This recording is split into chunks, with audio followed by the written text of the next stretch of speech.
the Bosnian Genocide. How it all began? You're looking at a man named Nicola Gardovich, and today is supposed to be the happiest day of his life. His son Milan is getting married, and their small apartment is filled with friends, family, laughter, and the kind of joy that only comes on days like this. Everyone is celebrating, dancing, and sharing in the happiness of the young couple as they begin their new life together.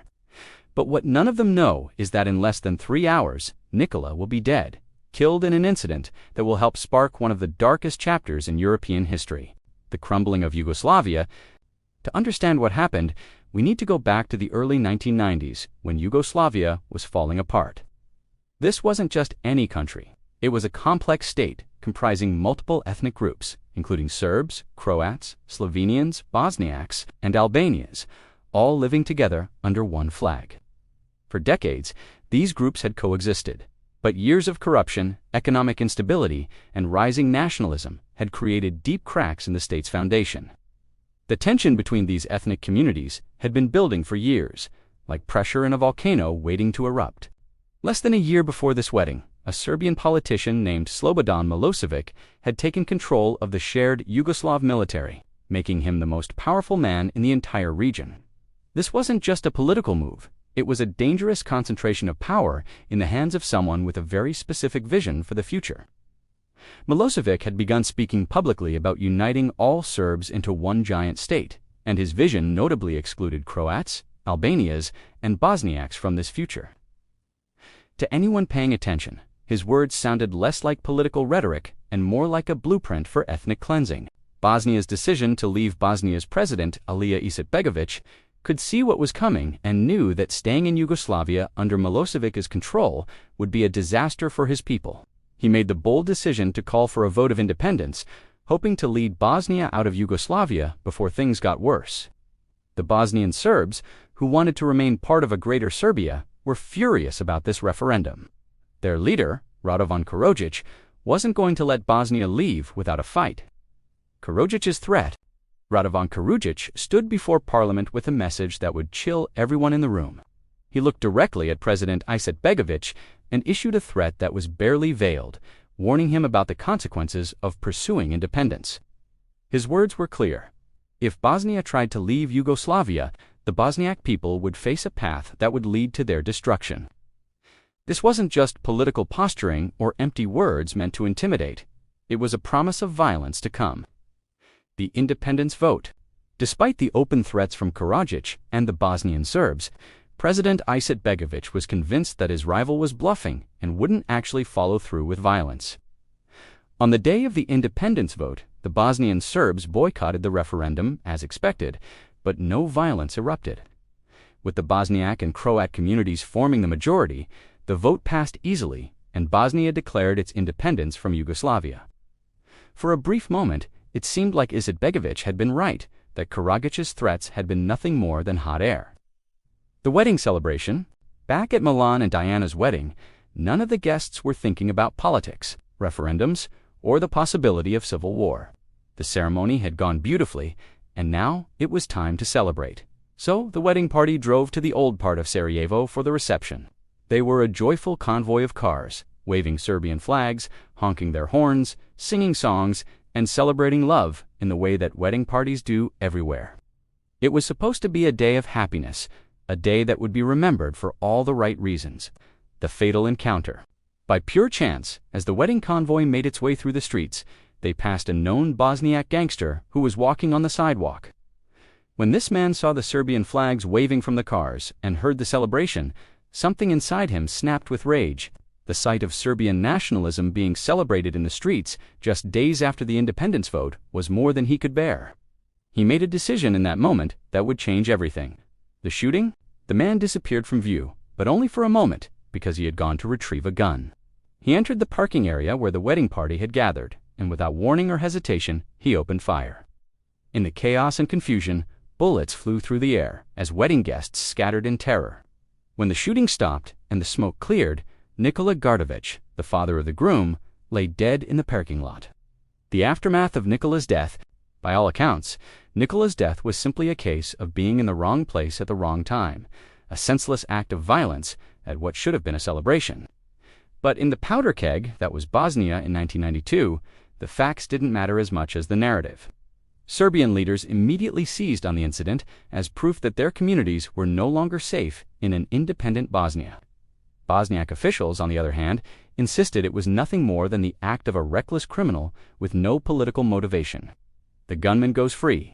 What made the situation even worse was that although the gunman was quickly identified by witnesses and police, he was not arrested. This failure to act by the authorities sent a message to both communities that was impossible to ignore. To the Serbs, it looked like confirmation that Bosniaks could attack them with impunity. To the Bosniaks, the lack of arrest seemed like an attempt by Serbian authorities to create a pretext for retaliation. The barricades go up. That same evening, armed Serbian militias loyal to Karadžić sprang into action across Sarajevo. They erected barricades and checkpoints throughout the capital, blocking roads and controlling movement through the city. The local police force found themselves completely powerless to stop this takeover, outnumbered and outgunned by the organized militias.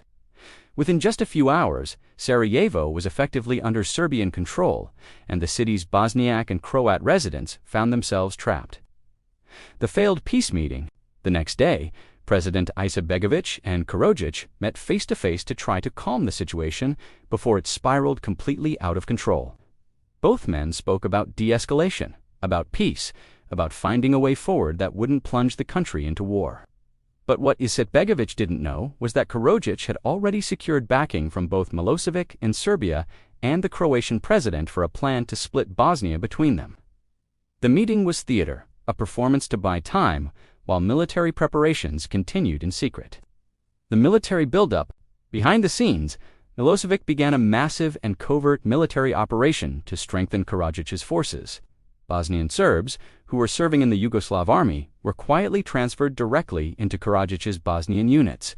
What had been scattered militias, numbering in the hundreds, suddenly became a force of more than 80,000 well-trained and heavily armed troops. This wasn't a gradual buildup that could be detected and countered. It happened virtually overnight. The paramilitaries arrive, but Milošević didn't stop with just regular military units. He also sent in his soon-to-be infamous paramilitary groups. These weren't regular soldiers bound by military codes of conduct or international law. They were some of Serbia's most hardcore ultranationalists, men who had been radicalized by years of nationalist propaganda and were eager for violence. Their orders were simple and horrifying. Remove anyone who isn't Serbian from the territory, by any means necessary. The attack on Bijeljina. The Serbian forces chose the city of Bijeljina, in northeastern Bosnia, as their first major target in early April 1992.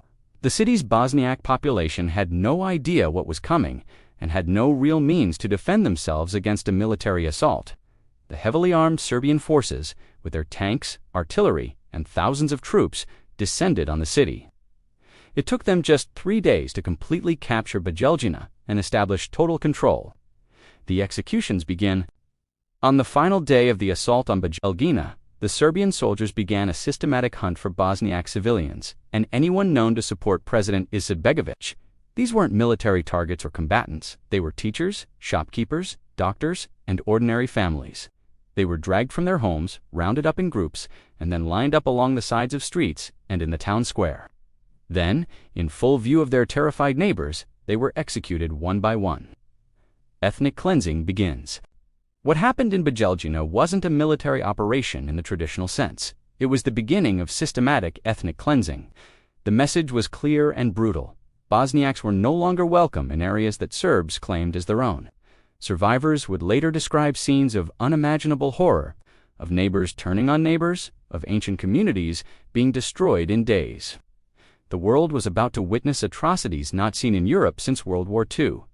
The Peace March in Sarajevo. Meanwhile, in Sarajevo, tens of thousands of people from all ethnic backgrounds, Bosniaks, Croats, and even Serbs, took to the streets together. They marched for peace, for coexistence, for the Yugoslavia they had known and loved. It was a powerful moment that showed not everyone had given in to the nationalist hatred that was tearing the country apart. These were ordinary people who still believed that their neighbor's ethnicity didn't have to determine whether they lived or died. The march to the Holiday Inn. As the peaceful demonstration continued, some of the protesters made a spontaneous decision to march toward Karadžić's party headquarters, which was located in the Holiday Inn Hotel. Perhaps they thought their numbers and their peaceful intentions would make a difference. Perhaps they believed that showing Karadžić the unified opposition to war would make him reconsider. Perhaps they were simply desperate to do something, anything, to stop the slide into violence. Snipers opened fire. What the marchers didn't know was that Karadžić had anticipated something like this and had prepared accordingly. He had positioned snipers on top of several buildings surrounding the Holiday Inn with clear sight lines to the streets below. As the crowd of peaceful demonstrators approached the hotel and some attempted to enter the lobby, the snipers received their orders. They opened fire on the unarmed civilians below, and suddenly the peace march became a massacre. 6 dead in Sarajevo. When the shooting finally stopped, 6 people lay dead on the streets of Sarajevo, their blood staining the pavement. These weren't soldiers or militants. They were peace activists who had believed that their voices could make a difference. Their deaths marked a point of no return, the moment when it became clear that Karadžić was willing to kill his own citizens to maintain control. Any hope for a peaceful resolution died with those 6 people on that street. The campaign across the eastern regions of Bosnia, Karadžić's units began moving methodically from town to town, targeting areas with large Bosniak populations. This wasn't random violence or the chaos of war. It was organized and systematic. In each town, the pattern was the same. Serbian forces would arrive, round up the Bosniak residents, and then begin a campaign of terror. Civilians were dragged from their homes in the middle of the night, beaten in the streets while their neighbors watched, or simply taken away at gunpoint, never to be seen again. The disappearance in the city of Zvornik, the horror reached new depths as approximately 2,000 people simply vanished in just a few days. These weren't military casualties that could be explained by combat. These were disappearances in the truest sense. Families woke up to find their loved ones gone, with no bodies, no explanations, no closure. To this day, mass graves are still being discovered in the areas around Zvornik, revealing the fate of those who disappeared. Zvornik emptied. Any Bosniaks who survived the initial violence in Zvornik were given a stark choice: leave or die. They were forced to abandon their homes, their possessions, their entire lives with only what they could carry. Just a week before, 49,000 Bosniaks had called Zvornik home, living in houses their families had occupied for generations. Now, not a single Bosniak remained in the city, and 5 centuries of Islamic life, culture, and heritage had been completely wiped out. Serbian forces controlled Bosnia. The Serbian military campaign moved with shocking speed and efficiency across Bosnia. Within weeks, Karadžić's forces had seized control of 3/4 of the country's territory. The Bosnian government forces and the Croatian Defense Council found themselves outgunned, outnumbered, and pushed back on every front. International observers watched in horror but did little to intervene as Serbian forces consolidated their hold on the captured territories. The Siege of Sarajevo begins. With most of Bosnia under their control, the Serbian forces turned their attention to their final major target, Sarajevo itself, the capital, and the heart of Bosniak resistance. But Sarajevo wasn't going to be as easy to take as the smaller towns and villages. The city was well defended, and its residents were determined to hold out. So Karadžić decided on a different strategy. If he couldn't take the city by force, he would starve it into submission. For years of bombing. For the next 4 years, Karadžić's forces would bomb Sarajevo every single day without exception. The shelling was indiscriminate and brutal, targeting not just military positions but homes, hospitals, schools, and marketplaces. The message was clear: nowhere in the city was safe. Families huddled in basements. Parents tried to shield their children from the constant bombardment, and every trip outside for food or water could be your last. Life under siege. The conditions in Sarajevo deteriorated rapidly as the siege tightened. Food supplies ran out after just a few months, and people were reduced to eating whatever they could scavenge. Water and electricity became luxuries that most residents went without for years. Children grew up knowing nothing but war. Their entire childhoods spent dodging sniper fire and artillery shells. The world watched the siege on their television screens but seemed powerless or unwilling to stop it. The human cost. Over the course of the Bosnian War and Genocide, more than 100,000 people would lose their lives.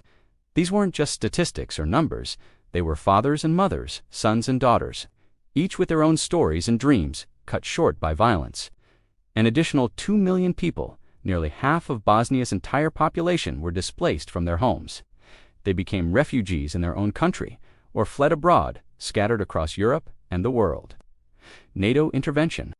The war dragged on for years, with the international community offering little more than humanitarian aid and empty condemnations. But in late 1995, NATO finally decided to act, launching a campaign of airstrikes against Serbian military positions. These strikes, combined with gains by Bosnian and Croatian forces on the ground, finally forced Milošević to the negotiating table. He could no longer sustain the war effort in the face of NATO's military superiority. The Dayton Agreement. The peace negotiations took place in Dayton, Ohio, far from the battlefields of Bosnia. President Izetbegović, exhausted and desperate to end the suffering of his people, found himself in a difficult position. The United States focused on securing peace at any cost, which meant compromise would be necessary. Unfortunately, with Bosnia's government surrounded and exhausted, it was decided that the burden of compromise would fall primarily on them. A divided peace. The result was a peace deal that left nearly half of Bosnia under Bosnian Serb control, effectively rewarding the aggression and ethnic cleansing. Bosnia was divided into two entities, the Federation of Bosnia and Herzegovina and the Republika Srpska. This wasn't a peace based on justice. It was a peace based on accepting the new reality that had been created through violence. Many saw it as the international community validating the results of genocide. Karadžić's arrest. Radovan Karadžić managed to evade justice for more than a decade after the war ended. He went into hiding, changing his appearance and identity, living under false names while international tribunals issued warrants for his arrest. But in 2008, he was finally captured in Belgrade, where he had been living disguised as a practitioner of alternative medicine. His arrest brought some measure of satisfaction to his victims, though it couldn't undo the harm he had caused. Milošević's trial. Slobodan Milošević was arrested in 2001 after being ousted from power in Serbia. He was sent to The Hague to stand trial for genocide, crimes against humanity, and war crimes. The trial was expected to be the most significant war crimes prosecution since Nuremberg. Both Karadžić and Milošević faced charges that detailed the systematic nature of the atrocities committed during the Bosnian War. The verdicts. Karadžić was found guilty on all counts, including genocide, crimes against humanity, and violations of the laws of war. He was sentenced to 40 years in prison, later increased to life imprisonment. Milošević, however, never saw the end of his trial. In 2006, he died of a heart attack in his cell at The Hague before the judges could deliver their verdict. Many of his victims felt cheated of the justice they deserved. Izetbegović's compromise. For President Alija Izetbegović, the peace came at an enormous personal and political cost. He had fought to keep Bosnia whole and to protect his people, but in the end, he was forced to accept a compromise that left the country divided. The United States had made it clear that securing peace quickly was more important than securing a just peace. Exhausted, surrounded, and with his people suffering, Izetbegović had no real choice but to accept the terms. The price of peace. The Dayton Agreement brought an end to the active fighting, but it created a state structure that many saw as dysfunctional and unjust. Bosnia was now split into two entities with separate governments, police forces, and education systems. The peace had frozen the territorial gains made through ethnic cleansing rather than reversing them. It was, in many ways, a peace that prioritized stability over justice. Families still displaced. More than 30 years after the war ended, many Bosniak and Croat families still haven't been able to return to the homes that were taken from them. The properties they once owned are now occupied by others, and the communities they knew have been fundamentally changed. Returns have been slow and difficult, often met with resistance from those who currently live in these areas. The demographic changes caused by ethnic cleansing have largely been maintained. Waiting for justice. Thousands of people who survived extreme human rights abuses, torture, sexual violence, and the murder of their loved ones are still waiting for justice. They want acknowledgement of what happened to them, they want their suffering recognized, and they want those responsible to be held accountable. But with the major international trials now concluded and many perpetrators never prosecuted, the chances of full justice being served grow dimmer with each passing year. Denial of crimes. In Bosnia's Serb-controlled regions, many leaders continue to deny that genocide occurred or minimize the scale of the atrocities. They dispute the number of victims, question the findings of international courts, and resist efforts to teach the full history of the war. This denial adds to the suffering of survivors, forcing them to defend the reality of their own experiences. It also makes true reconciliation between communities almost impossible, justice unlikely. With international tribunals having closed and political leaders in Republika Srpska denying many of the crimes ever took place, the prospects for additional prosecutions are almost zero. Many of those responsible for atrocities have never faced justice and likely never will.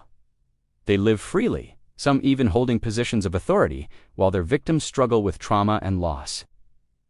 The international community's attention has moved on to other crises, the killer's fate. As for the man who killed Nicola Gardovich at his son's wedding, triggering the chain of events that helped start the war, he too would eventually face violence. In 2007, 15 years after that fatal day, he was shot and killed outside his apartment in Sarajevo. He was on his way to morning prayers when his killer struck. The assassination was quick and professional, and despite investigations, his killer was never identified or caught. Closing reflection. The death of Nicola Gardovich, on what should have been the happiest day of his life, serves as a powerful symbol of how quickly joy can turn to tragedy when hatred takes hold. One moment of rage, one act of violence, helped to ignite a war that would consume an entire country and lead to atrocities that shocked the world. The story of the Bosnian Genocide is a reminder that evil doesn't always arrive with grand announcements. Sometimes it begins with something as simple as a wedding celebration turned deadly.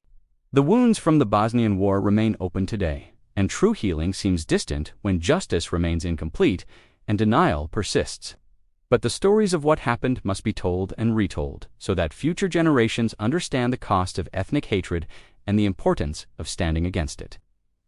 Nicola Gardovich and the more than 100,000 others who died deserve to be remembered not just as statistics, but as individuals whose lives had value and meaning that was stolen from them.